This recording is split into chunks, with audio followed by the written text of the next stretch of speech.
Hello friends, मैं हूं गौरव और रिसेंटली एस्ट्रोनॉमर्स को एंड्रोमेडा गैलेक्सी के पास एक ऐसा ऑब्जेक्ट मिला है जिसने दुनिया के सभी एस्ट्रोनॉमर्स को हिला कर रख दिया। दरअसल एस्ट्रोनॉमर्स जब एंड्रोमेडा गैलेक्सी को स्टडी कर रहे थे ना, तब उन्होंने ये देखा कि उसके बगल में एंड्रोमेडा जितना ही एक बड़ा गैस क्लाउड मौजूद है, जिसे गौर से स्टडी करने के बाद ये पता चला कि वो एक ऑक्सीजन क्लाउड है। अब आई नो आपको लग रहा होगा इसमें चौंकाने वाली बात क्या है, तो well let me tell you, हमारे स्पेस एक्सप्लोरेशन के लंबे इतिहास में अब तक सिर्फ 2 ही जगहों पर ऑक्सीजन एलिमेंट के ट्रेसेस मिले हैं, वो भी सिर्फ और सिर्फ 2%। क्योंकि यूजुअली स्पेस में ऑक्सीजन के मॉलिक्यूल्स डस्ट और हाइड्रोजन के साथ कंबाइन होकर वाटर मॉलिक्यूल्स में कन्वर्ट हो जाते हैं और फ्रीज हो जाते हैं, और इसीलिए स्पेस में ऑक्सीजन मॉलिक्यूल्स ना के बराबर है। पर यहां पर इस पर्टिकुलर एरिया में पूरा का पूरा ऑक्सीजन का क्लाउड डिस्कवर किया गया है, जिसका approximate size 1 lakh light year से भी ज्यादा है। तो अब सवाल यहां पर यह आता है कि एस्ट्रोनॉमर्स को मिला हुआ यह ऑब्जेक्ट क्या वाकई में एक ऑक्सीजन क्लाउड है, क्योंकि इस डिस्कवरी के अनाउंस होते ही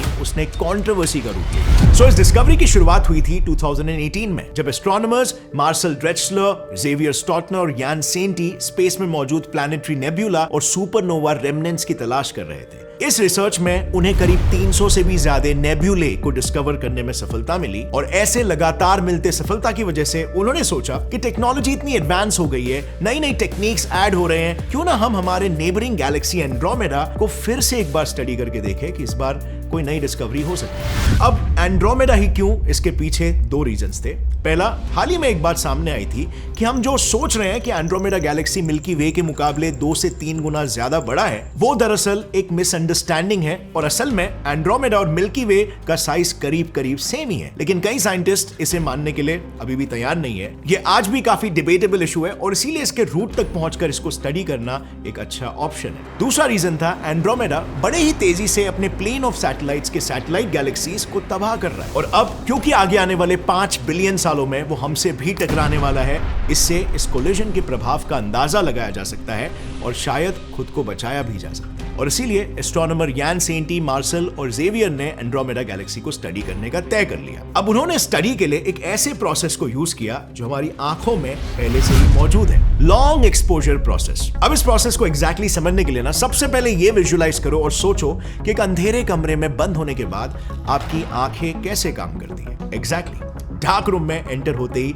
हमारा प्यूपिल वाइड होने लगता है, सो दैट हमारी आंखें ज्यादा से ज्यादा लाइट को डिटेक्ट कर पाए और उसे अपने रेटिना तक पुश करें। And what follows, after some time हमें अंधेरे कमरे में भी चीजें दिखना शुरू हो जाती है। बस ऐसा ही कुछ लॉन्ग एक्सपोजर प्रोसेस में भी होता है। जैसे कि हम ये जानते हैं कि स्पेस में चारों तरफ सिर्फ अंधेरा ही अंधेरा है, और इसीलिए इस डार्कनेस में ज्यादा लाइट कैप्चर करने के लिए उन्होंने मिल्की वे और एंड्रोमेडा के बीच एक स्पॉट चुना। उसके बाद वो अपने कैमरास और टेलीस्कोप की मदद से घंटों तक उस पर्टिकुलर स्पॉट को ऑब्जर्व करने लगे with different narrow band filters, and that's how इस कंट्रोवर्शियल ऑक्सीजन क्लाउड के डिस्कवरी का सिलसिला शुरू हुआ। इस लॉन्ग एक्सपोजर प्रोसेस के लिए ना उन्होंने 3 फिल्टर्स को यूज किया, H अल्फा, O3 और सल्फर 2, ये 3 प्रोसेसेस। अब क्योंकि हाइड्रोजन बिग बैंग के बाद बना हुआ सबसे पहला और मोस्ट एबंडेंट एलिमेंट है, इसीलिए उन्होंने इस प्रोसेस की शुरुआत H अल्फा फिल्टर से की।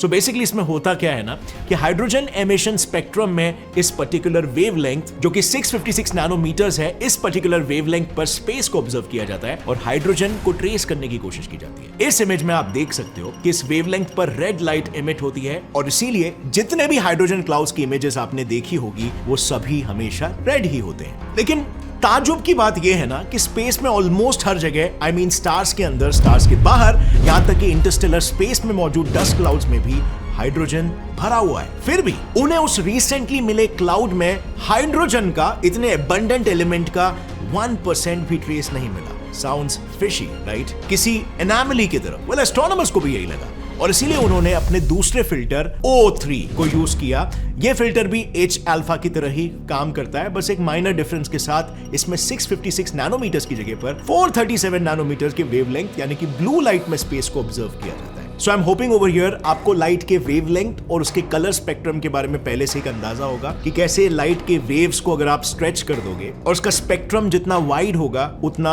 वो रेड की तरफ ज्यादा बढ़ने लगता है, और जितना वो कॉन्सेंट्रेटेड होगा उतना वो रेड के अलावा दूसरे कलर स्पेक्ट्रम्स में दिखेगा। इसे साइंटिस्ट लोग रेड शिफ्ट भी कहते हैं, बट इस पर्टिकुलर केस में हम ब्लू स्पेक्ट्रम में ऑब्जर्व करने की कोशिश कर रहे हैं। सो साइंटिस्टों ने जब इस स्पेक्ट्रम से ऑब्जर्व करने की कोशिश की ना, तो उन्हें उस रीजन में एक अलग ही नजारा देखने को मिला। ऑक्सीजन से भरा हुआ एक क्लाउड। पहले तो उन्हें अपने आंखों पर विश्वास ही नहीं हुआ, क्योंकि जैसे मैंने बताया था आपको पहले भी, स्पेस में ऑक्सीजन के मॉलिक्यूल्स ना के बराबर मिलते हैं। तो एक पूरा का पूरा क्लाउड मिलना लाइट ईयर्स बड़ा, ये एक बहुत ही बड़ी एनोमली है। ऊपर से ये ऑक्सीजन का क्लाउड एक एवरेज साइज नेबुला से भी 10 गुना ज्यादा बड़ा है। I mean, how is that even possible? और इसीलिए इस शक को वंस एंड फॉर ऑल दूर करने के लिए उन्होंने इस क्लाउड पर लंबे समय के लिए नजर रखा, और इस लंबे ऑब्जर्वेशन के बाद फाइनली दे कंफर्म्ड कि यस, वो वाकई में ऑक्सीजन क्लाउड ही है। अब जैसे इस डिस्कवरी को पब्लिक किया गया, पूरे साइंटिफिक कम्युनिटी में इसे एक एरोनियस डिस्कवरी यानी इनएक्यूरेट डिस्कवरी घोषित किया। जैसे ही पूरे साइंटिफिक कम्युनिटी ने ऑक्सीजन क्लाउड की डिस्कवरी को एरोनियस घोषित किया, वैसे ही वो तीनों एस्ट्रोनॉमर्स जा पहुंचे यूएस गवर्नमेंट के पास। पर वहां पर बिना उनके रिजल्ट्स को देखे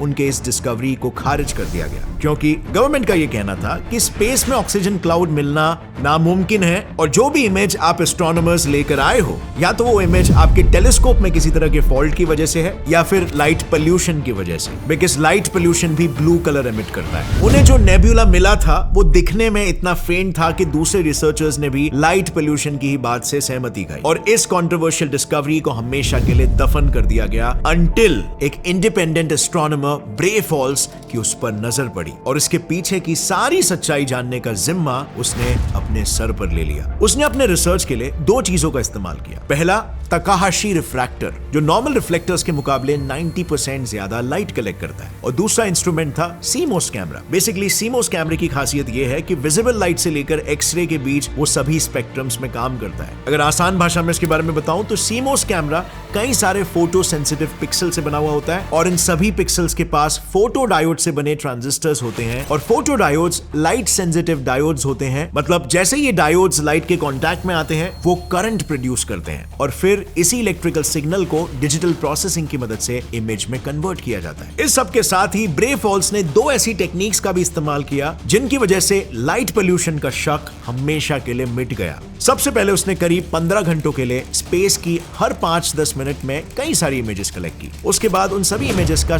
एक सॉफ्टवेयर की मदद से एवरेज निकाला गया, और उनके बैकग्राउंड नॉइस को कम कर दिया गया। इस प्रोसेस को इमेज स्टैकिंग कहते हैं बाय द वे। और इसके बाद उसने कंटिन्यूअम सब्ट्रैक्शन प्रोसेस के जरिए बाकी रिसर्चर्स का लाइट पोल्यूशन का शक भी दूर कर दिया। इस प्रोसेस को एकदम सिंपल भाषा में समझते हैं। इसमें उसने ब्लू लाइट और O3 फिल्टर्स को यूज करके इमेजेस तैयार किया। उसके बाद इन दोनों इमेजेस को एक दूसरे पर सुपर इंपोज करके एक्स्ट्रा ब्लू स्पॉट्स को हटाकर फाइनली इस इमेज को दुनिया के सामने पेश किया। इसमें आपको ये ब्लूइश ग्रीन स्पॉट दिखाई दे रहा होगा। बस यही हमारा ऑक्सीजन क्लाउड है, और बाकी जो भी रेड पार्ट है वो क्या है? यस, अगर आपको याद हो, हाइड्रोजन मॉलिक्यूल्स। अब इस डिस्कवरी से यूएस गवर्नमेंट और बाकी रिसर्चर्स को ये मानना पड़ा कि वो वाकई में एक ऑक्सीजन क्लाउड ही है। पर सवाल अभी भी वैसे का वैसा ही था कि ये ऑक्सीजन क्लाउड आखिर आया कहां से? वेल, इसका जवाब तो अब तक उन तीनों एस्ट्रोनॉमर्स के पास भी नहीं था जिन्होंने इसे सबसे पहले डिस्कवर किया। लेकिन जितना मैंने रिसर्च किया है, उससे मुझे ऐसा लग रहा है कि इसके एक सुपरनोवा रेमनेंट होने के चांसेस काफी ज्यादा है, क्योंकि यूजुअली मैसिव स्टार्स में ग्रेविटी और उससे हो रहे न्यूक्लियर फ्यूजन की वजह से हाइड्रोजन से लेकर आयरन तक सारे एलिमेंट्स बनते हैं बिफोर द स्टार डाइज। लेकिन अगर सपोज कोई स्टार मास में कम हुआ, तो उसमें कम ग्रेविटी की वजह से फ्यूजन सिर्फ तब तक कंटिन्यू रह पाएगा जब तक उसमें मौजूद सारे लोअर एलिमेंट्स ऑक्सीजन में ना कन्वर्ट हो जाए। And let me explain over here. देखो, सबसे पहले हाइड्रोजन के दो आइसोटोप्स ड्यूटेरियम और ट्रिटियम स्टार के एक्सट्रीम प्रेशर और टेम्परेचर के चलते आपस में फ्यूज हो जाते हैं और हीलियम एटम्स में तब्दील हो जाते हैं। What follows is helium burning, मतलब हीलियम एटम्स आपस में फ्यूज होकर बेरिलियम में कन्वर्ट हो जाते हैं और एनर्जी रिलीज करते हैं in the form of gamma rays. अब क्योंकि बेरिलियम नेचर में काफी अनस्टेबल होता है, वो फिर एक बार हीलियम के साथ फ्यूज होकर कार्बन में कन्वर्ट हो जाता है, जो इन टर्न हीलियम के साथ कंबाइन होकर ऑक्सीजन में कन्वर्ट हो जाता है। यानी अब आप समझ चुके होंगे कि कैसे एक लो मास स्टार वाला सुपरनोवा ऑक्सीजन क्लाउड के लिए आइडियल कैंडिडेट हो सकता है। Except there's a catch। अब साइंटिस्टों के अनुसार अगर उस रीजन में कोई सुपरनोवा हुआ होता तो ये पर्टिकुलर रीजन गर्म होना चाहिए था, राइट? लेकिन जब उन्होंने रिसर्च किया तब उन्हें ये नक्की पता चला कि वो पूरा रीजन ठंडा था और वहां आसपास किसी सुपरनोवा एक्सप्लोजन के कोई भी ट्रेसेस नहीं थे। यानी कि ये ऑक्सीजन क्लाउड आया भी कहां से, ये भी अब तक एक मिस्ट्री है। और खैर, वैसे अगर स्पेस की बात करें तो स्पेस की अनगिनत मिस्ट्रीज में से ये बस सिर्फ एक है। इनफैक्ट ऐसी एक और एक मिस्ट्री है हमारे खुद के सोलर सिस्टम में भी, जिसके बारे में हम स्कूल टाइम से पढ़ते आ रहे हैं। मैं बात कर रहा हूं नेपच्यून की। अब रीसेंट डिस्कवरीज में यह सामने आया कि नेपच्यून के बारे में हम जो कुछ भी जानते थे वो दरअसल एक झूठ था। और वो कैसे? वेल, उस टॉपिक पर मैंने ऑलरेडी एक वीडियो बनाया जिसमें मैंने पूरा डिटेल में एक्सप्लेन किया कि नेपच्यून के वो क्या झूठ है और आज क्या क्या डिस्कवरी सामने आई है जो पर्दाफाश कर रही है। अगर आपको इस वीडियो से कुछ भी नया सीखने मिला, एक लाइक जरूर ठोकना। Get set fly science channel को सब्सक्राइब करके बेल नोटिफिकेशन ऑन कर दो ताकि आगे आने वाली हमारी क्यूरियस वीडियोस आप कभी भी मिस ना करो। Stay curious friends, keep learning and keep growing. जय हिंद।